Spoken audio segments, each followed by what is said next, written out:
Hey, this is a Hakawati production. Hi there, this is the men's room. If you or anyone you know owns a business, you're going to want to listen very carefully to what my next guest has to say.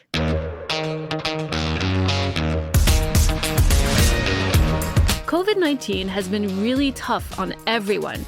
We're all worried and uncertain about what comes next, and we all feel disoriented in every possible way. But businesses are really in the eye of the storm. Most businesses are simply shut down right now. And even if your brand sells products online, any product at all, no one is really buying. And the truth is, it kind of feels weird to sell right now. Everyone is talking about this, including people like Tony Robbins. To help us all navigate this a bit better, I have on the show today a really smart guy called Nelio Leone. Nelio is a growth marketer who was the director of brand and organic growth at Careem until it got bought out by Uber for $3.1 billion last March. Since then, he's helped a couple of friends in Dubai grow a laundry service that eventually secured multi-million Series B funding. And now he has his own growth marketing agency called Urban Monks, which helps entrepreneurs find smart angles to grow their company, get noticed by new customers and new investors, of course, and to increase their revenue. I recently heard him on a Magnet webinar talking about degrowth and how businesses should manage marketing during this coronavirus crisis. And I think you'll find much of his advice very useful and very enlightening. Hi, Nelio. Hi. It's great to have you. Thank you. Thank you very much for having me. It's a pleasure. It's our pleasure. So I've heard you talking about how businesses should be riding this wave during this crisis. What do you mean by ride the wave? So it's not really like riding the wave, but how to pretty much cope with this whole situation that is going on right now. Because basically what this crisis is doing is just accelerating trends that were already existing there before. It's not really creating any real new radical dynamics, at least not on the long term. Maybe in the short term, yes, everybody's going to be stuck at home, etc. But on the long term, what we'll probably see is that simply all the trends that we had before the crisis, so remote work, more reliance on e-commerce, and most of all of these trends that we saw before the COVID-19 that were just like maybe initial trends or they were adopted by the early adopters. Now it's just going to be available for the late majority. So everybody is going to think remote work. Everybody's going to think e-commerce. The venture capitalist mentality is probably going to shift from that growth at all costs to profitability. So I don't think there's going to be nothing radically new. It's just that all the conversation that were in the background before, they're going to be on the main stage now. I think this is what the crisis is doing. And so basically, it's not really about how you can take advantage of this crisis, but like every other crisis, it's pretty much like a huge wave that comes out of nowhere. And there are people that, they get wiped out by the wave. It's like a monster wave. They get wiped out and it hurts and some business will disappear. And there are other businesses that actually they get their surf of their lives. In 2008, there's a lot of different companies that not only started to work really well, but they really thrived and they set the pace for a complete new economy. So it's going to be a very interesting time, I think. Which companies are you referring to? So if you think about it, right, during this whole during the 2008 recession, that's when Airbnb started really picking up massively. That's where all those players started to really sink in to a next level. Uber, that's when Uber really started to pick up massively, especially in the States, and then worldwide was more around like 2013. So what I'm just saying is that all those companies that now are IPO or in their way to IPO and that were majorly venture capitalist subsidized back then, that's when they found like the best fertile ground to grow and to really become much stronger. So yeah, with crisis, it also opportunities arise. This is pretty much what I'm saying. So, but in terms of marketing, should companies and businesses be selling right now? or trying to sell? So it depends. It's very hard to generalize because there's not like just one rule that fits all scenarios. Because first of all, it depends on industry, right? So if you just check now, and I think Uber Suggest, they did an amazing report on what industries are getting really impacted and what industries are actually seeing a big spike. And you'll actually see that, for instance, media companies and telecoms, they're going up to the roof right now. Why? Because people are stuck at home and we're all in browsing mode and we're all consuming media or content in any sort of form from any type of media, whether that is TV, whether that is social media, whatever that is. Right now, the consumption of media is huge. But in other industries, like for instance, the travel industry, where we went from what I think it was like around 200,000 flights, daily flights, to less than 20,000 a day right now. So, I mean, that really sets the pace of now we're like pretty much operating at 10% of what we were operating in in pre-COVID-19 in the airline industry. So you'll see that there's always going to be winners and losers. And like any huge recessions or any huge crisis that hit the fan, basically what is very important is not really how you try and catch this crisis or try to it's actually how this crisis catches you. What kind of position are you in? What kind of industry? So I don't think there's one size fits all. But when it comes to marketing, it's clear that there's definitely clear winners. And the clear winners that I believe right now, the ones that are doing really, really, really smart in terms of marketing, is that they're shooting for eyeballs. Can you give an example of the types of businesses that you're talking about that are doing that? Yeah, definitely. So take, for instance, again, Facebook Live. So Facebook Live has seen an increase of engagement in their live audiences, unprecedented. So now we're talking about like 70% in growth over last month. Wow. So that means that Facebook Live is pretty much now bringing audiences and is iterating the product for audiences to start developing a habit. So what's very interesting is that so marketing is just honestly it's just a byproduct of human psychology. Nothing more, nothing less. So and there's a one of the most important principle of human psychology that is so it's decision making, right? Marketing helps business people drive decision making, and then they manage to drive that decision making toward their own goal. Now there's decision making. There's only one thing that can actually two things that can override decision making. And this is either emotional reaction. So when basically you don't think straight because you're getting out of like an emotional impulse. And we've seen that with the toilet paper. Yeah. And then another way of overriding decision making is habit. So habit takes now there's different like studies whatever, but it takes around like 60 like between 21 to 60 days to develop, and then it takes like 3 times more to break a habit. So it's going to take you like probably 1 month to start smoking, and then it's probably going to take you like 20 years to stop. And so the smart companies, what they're doing right now, they are all those companies that are either helping and facilitating this development of habits in their customer base or in their target audience. Okay. So the more you induce these habit creation in your customers right now, that's when you're winning. So I Okay. think like the best tip that it can be given to anyone out there right now, just stay very close to your customer base. Even if they're not buying right now, make sure that they get in a habit to see you every day, because now they're stuck in front of their screens. And so you need to do whatever it takes for them to develop a habit of seeing you every day. Because then once they start seeing you every day, you're going to be constantly top of mind. And then after this period of confinement, then it's going to be much easier to go for the sell or for the ask. You talked about in the webinar that I watched where you were talking about this, you talked about being in entertainment mode. What exactly do you mean by that? Because it's not the selling mode.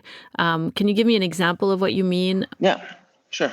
So let's say, for instance, so I'll just give you some data that I just got from different sources. So across all industries right now, when you're looking at the performance marketing index, so performance marketing just gives you pretty much what is happening in terms of cost of acquisition.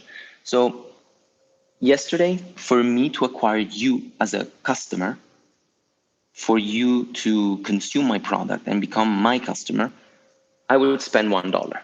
Today, because of this whole COVID-19, people are clinging to cash.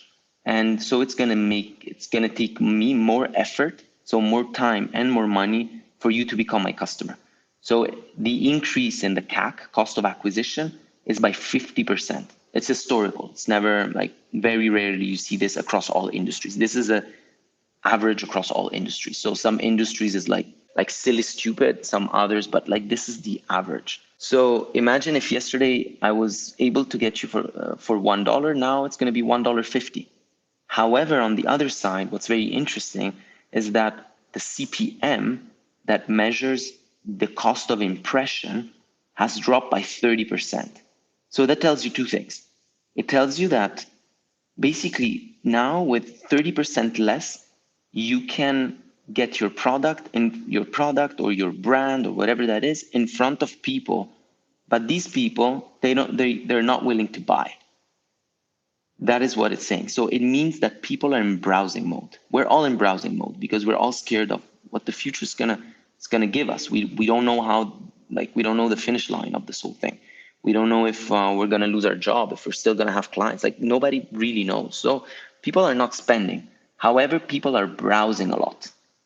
So now it's going to cost you much less for you to be discovered, for you to entertain people. And the most interesting thing is that now you have all of their attention because, well, we're all stuck in front of screens pretty much like all day, every day.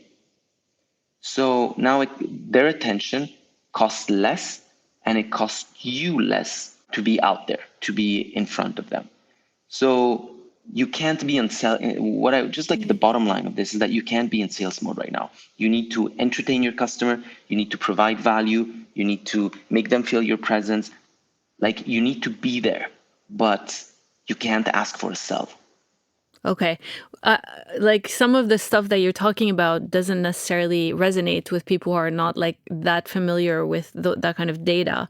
Meaning, for example, if you're a small business and you have your own in-house person doing marketing, they're already there getting paid or whatever. How does the price of acquisition of or whatever change? So that, yeah, sure. Does what you're talking about apply to these small businesses that it applies to everyone that are selling, like, let's say jewelry, or let's say consignment luxury, which are things that are often online? Yeah. It really applies to everyone. It simply means, like, in bare words, it simply means that if yesterday I could acquire customers for cheaper, now it's going to cost me much more. So I'm going to spend much more in Facebook ads if I want those Facebook ads to drive sales. However, if I play it smart and I don't shoot, so basically I don't optimize my ads for sales, I just optimize my ads for awareness or for reach, or like for the top of mind, then in that case I would be spending less, but I still be capturing a lot of eyeballs. So I would still be top of mind. Okay. So to be clear, you're talking about basically promoted content and advertising. Yeah, exactly. But I know that at Urban Monks, you guys don't focus a lot on social media. But still, most people that are launching small businesses feel like this is the media that they need to really harness in order to grow their business. They need to be successful at it. Do you have a different perspective on this? Yeah, so social media has two parts, right? So there is one part that is what we call organic. So the organic approach is, let's say I have a page and I have my social media calendar and I just put my post there, and then I got a couple of likes, a couple of people, they go on my page and they just see that content is there. However, there is another aspect of social media that is paid media. It's the paid social media. So when you go on Facebook, you would have to open a business account. And then basically on your ads manager, you can start by filing in your credit card, you can start running ads, running advertisement. Sure. And those ads will bring you direct, like they're going to bring you sales. And why? Because it goes out of your organic reach, of the simple reach that you can get by just posting your content calendar on your page. It's just your cost that you're paying to Facebook for Facebook to share Sure. your ads to all sort of people that are interested in the category that you're targeting.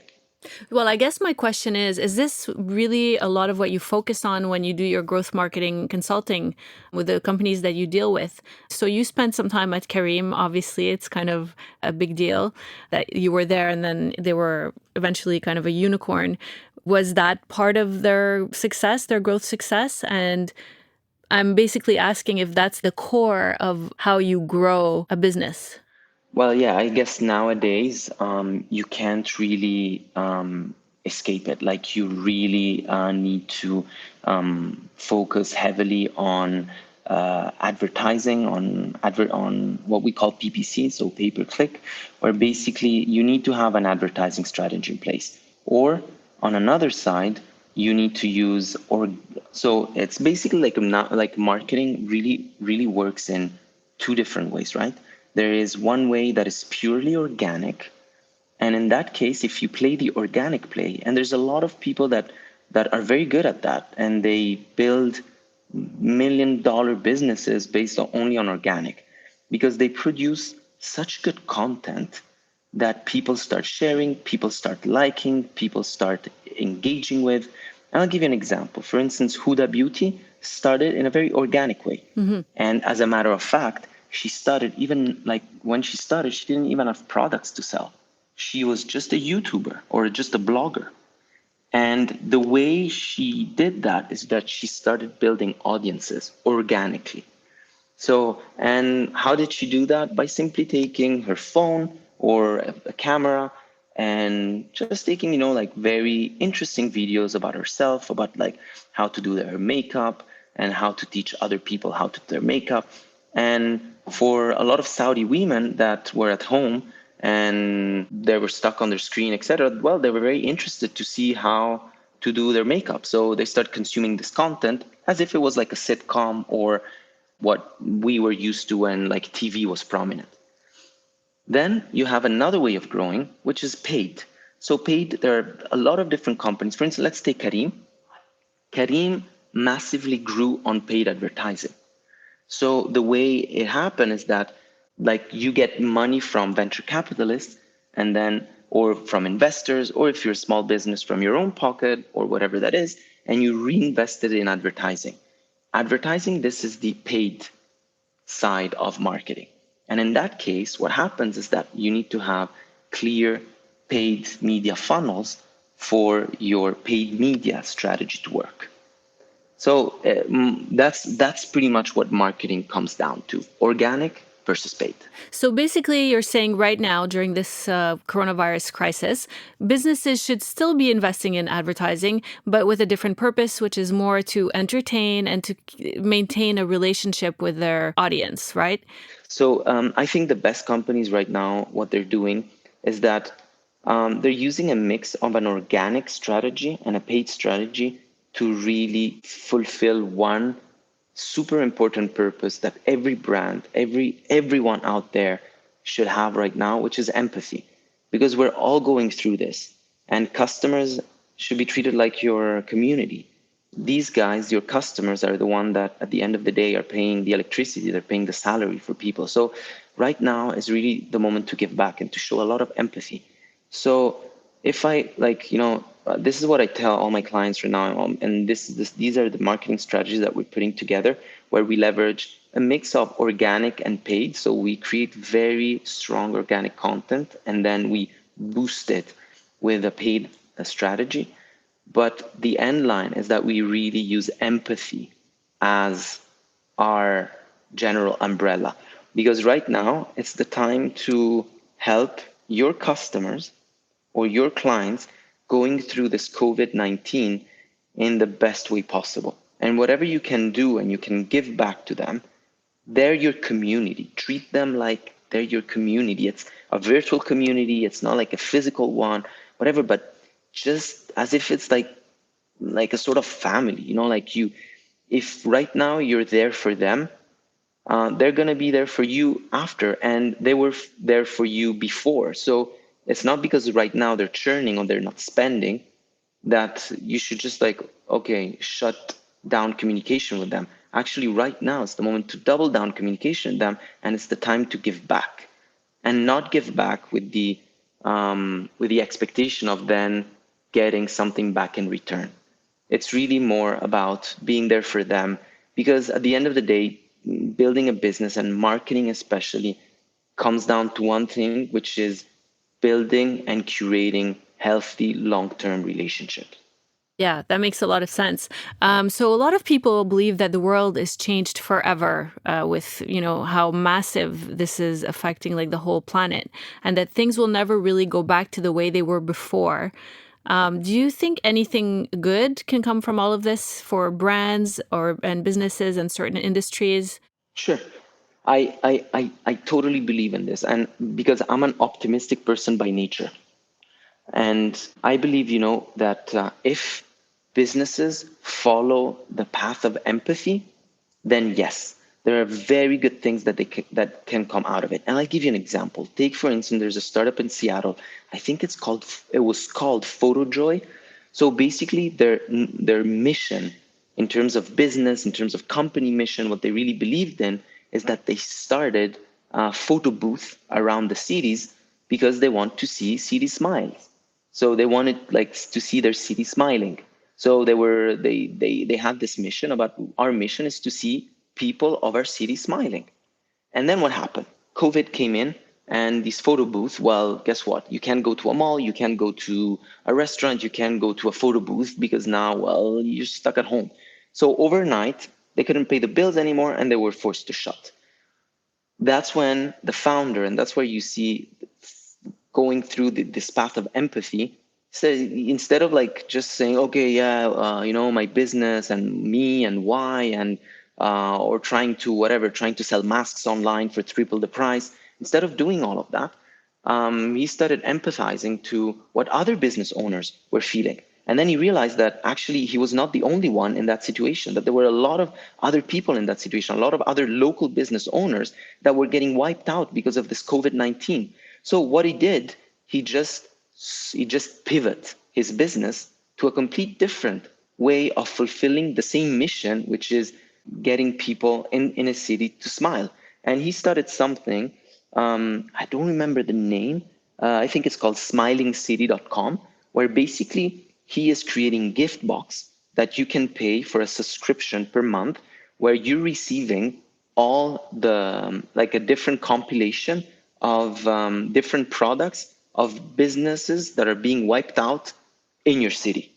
And this went viral overnight because then some influencers picked it up and everybody, and basically what he was It's doing like a is just social enterprise, basically, almost a social enterprise. He was just facilitating. He said, listen, we have a database of a lot of customers, and you have a database of a lot of customers. Why don't we all join forces? And we put all these different products from, I don't know, from a company, from a local beauty company, to, I don't know, a local marmalade. A lot of time, these kinds of things are women's products, right? Yeah, a lot of time they're women product. Yeah. And guess what? It went viral overnight, and now there's a lot of subscriber that every month gets product that are actually really cool, because then you receive it in a very cool and premium packaging. That's super and every smart. month, Yeah. and every month you receive something new that you probably wouldn't have thought of buying. And they're so specific, they're so original products that, well, I mean, if you're home and instead of eating Nutella, you're going to get something that is from a local, I don't know, a local jam from a local farmer that was selling online, or whatever that is, This is a wonderful idea. Yeah.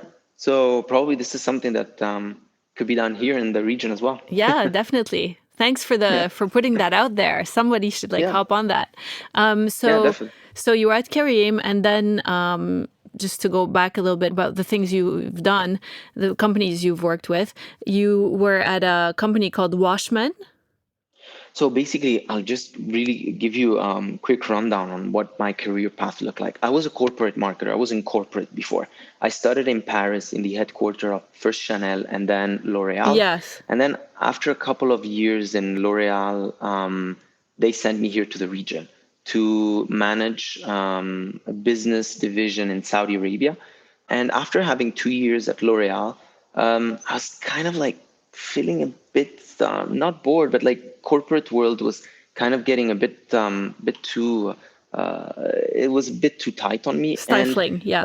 yeah, stifling. So then, when after my mission, after 2 years in Saudi what was done, I had the opportunity either to go back to Paris, and then I met at a conference. I saw speaking Mudassir Sheikha, who is the founder of Careem. And back then, Careem was nothing like it is today. So we're talking about they were just like it was very small reality, but I was mesmerized by his speech. I think everyone that has worked closely with Mudassir agrees on that. It's like such an inspiring leader.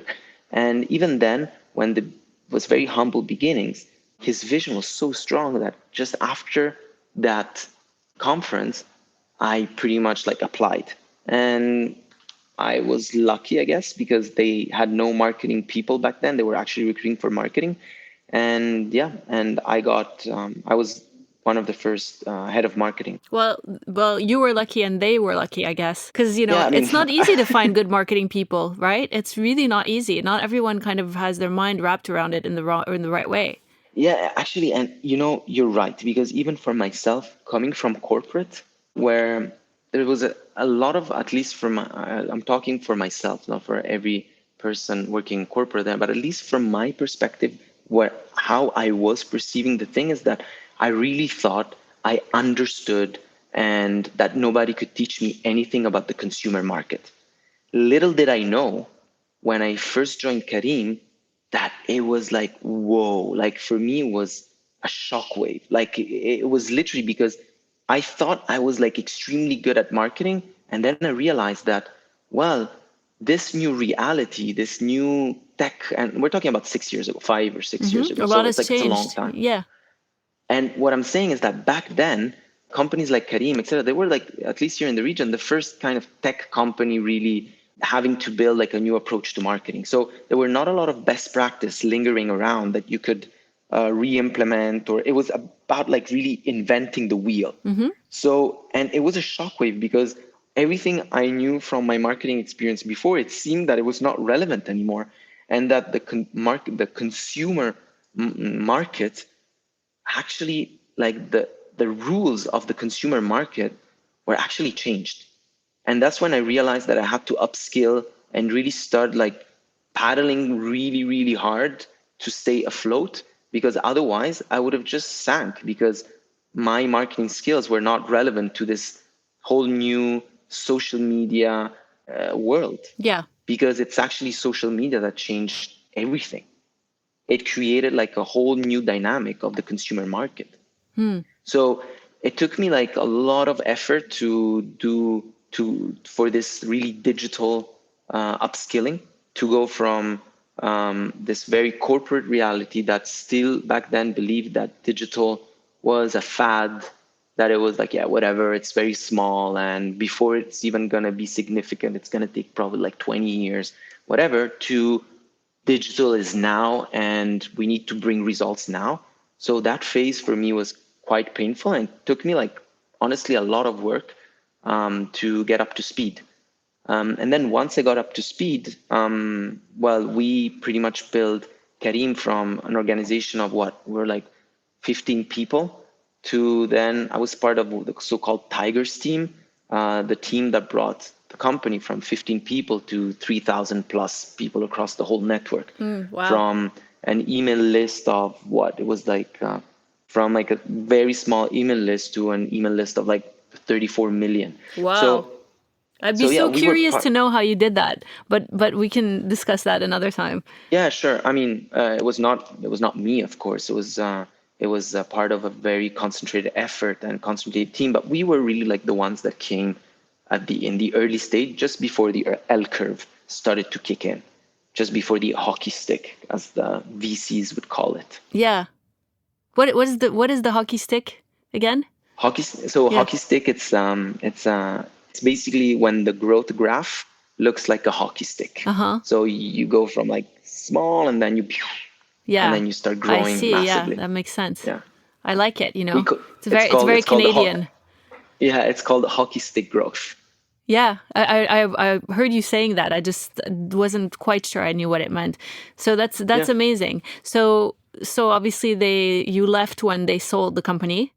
So I left quite before, Okay. to be honest, because simply because I was exhausted. I was literally exhausted. Like working 2 years for in a reality like Careem was like probably working, I don't know, 5 years in investment banking, because it was like we put out like the best work. Probably each of us put out the best work we probably ever had, and it was simply exhausting, because imagine a growth rate where your team from one day to the other is just like it goes from 3 people to like 17 people, and then from 17 you go to like 70 people, and then so it just like Mm-hmm. it's an extreme sport that takes a huge toll on you, mentally and physically. So after 2 years, and I know very few people that stayed more than 2 years at Careem.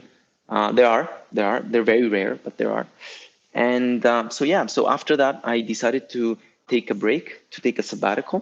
And what I did, I started exploring a new reality that I read a lot online. It's called actually digital nomad. And I was like, what are these guys doing? Who are these digital nomads? And I got very interested by this whole community. And basically, digital nomads, just very short. Basically, it's a community of people that live off Southeast Asia. And what they do, they create business models that are location independent, meaning that you can pretty much run businesses from anywhere in the world. All you need is just like a connection and a laptop. So what I'm just saying by this, I was like very mesmerized, because I saw all these guys building very interesting businesses online, and I said, okay, I need to really find out how these guys they're doing. And so what I did, started like I traveled to Bali. Then from Bali, I went to Chiang Mai, the capital of digital nomads worldwide. And there in Chiang Mai, in Thailand, I understood how these business models were operated. And I understood how these people were making money. And I understood how they structure their traffic. And I understood that it was actually a very engineered system, and that it was extremely clear, and that had very specific laws and rules of engagement on how to do it. And so yeah, so then I kept that aside in mind.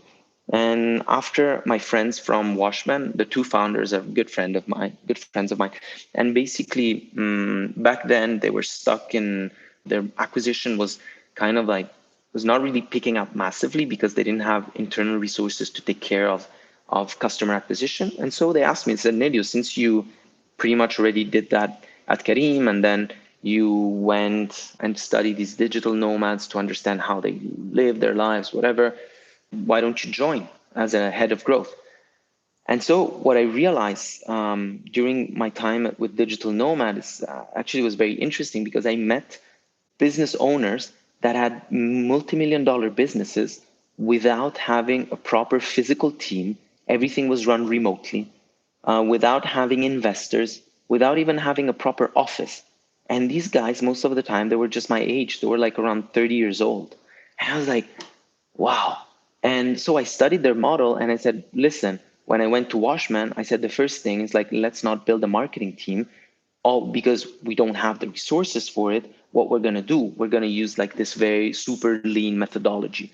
And by using this super lean methodology, we started growing really fast. And I think after like 14 months, we grew the business, if I'm not mistaken, between 5 or 7x. So like 5-7 times the size of the business. And then thanks to that exponential growth that we did in 1 year, they secured a massive investment from international investors like Henkel. So what I'm just saying here is that we did this pretty much without marketing teams.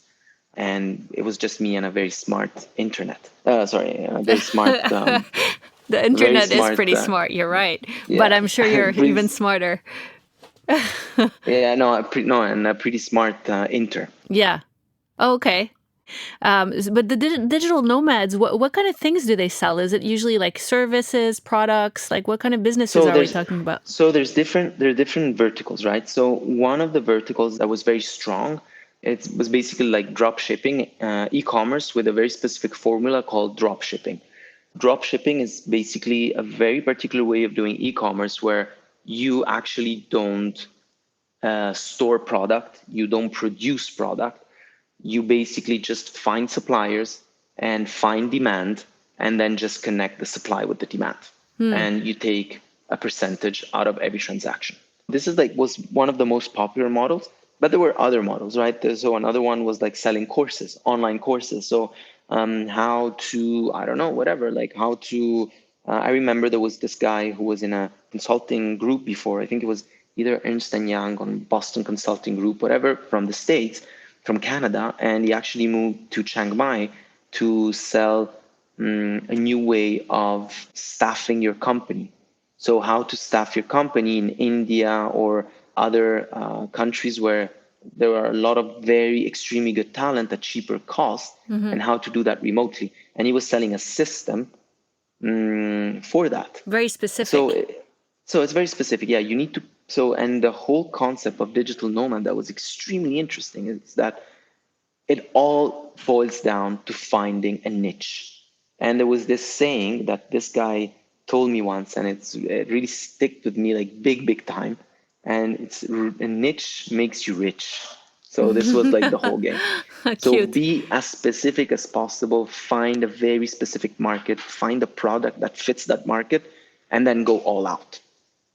Makes sense. So, are you applying all these things you've learned to your own company, Urban Monks? I mean, you're selling a service. Yeah, so right now, Urban Monks is a growth marketing agency. We consult and we help companies in building super strong conversion funnels.